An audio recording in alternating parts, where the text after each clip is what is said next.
America in the late 1800s, the Industrial Revolution. With little supervision over workers, the number of workers soon overwhelmed the amount of jobs.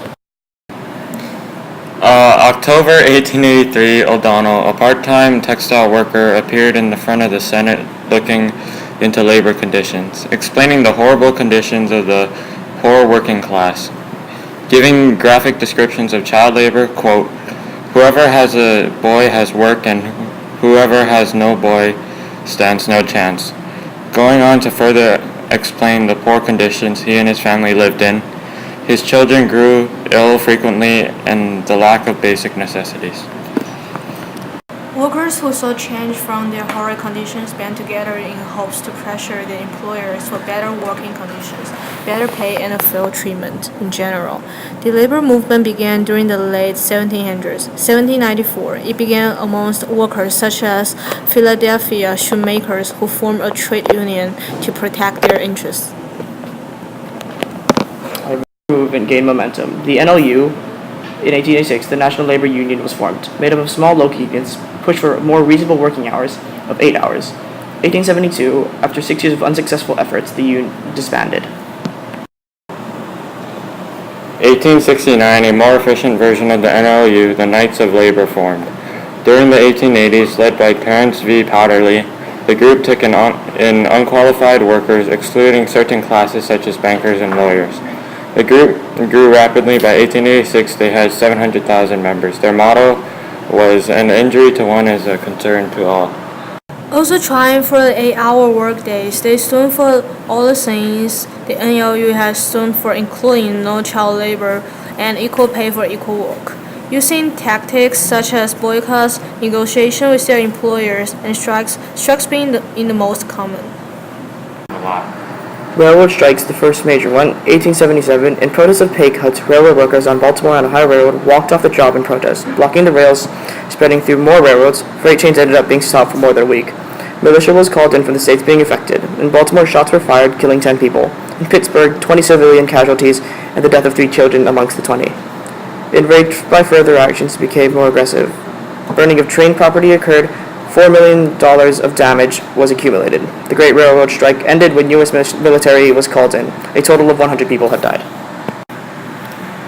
Haymarket Riot, 1886.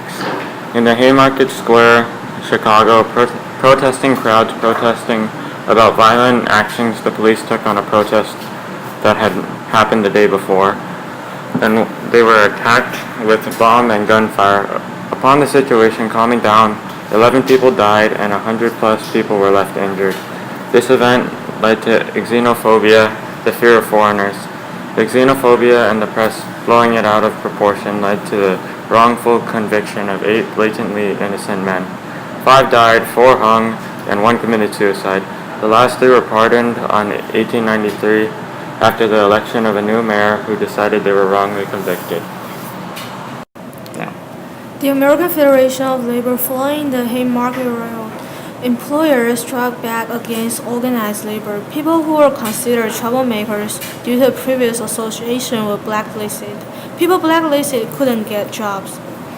When protesting, workers could be replaced with scabs whom were often African American or other included by the union. They did not stop union members. 1886, Samuel Gompers formed the American Federation of Labor. This group won wage increases and shorter work weeks. The Homestead Strike.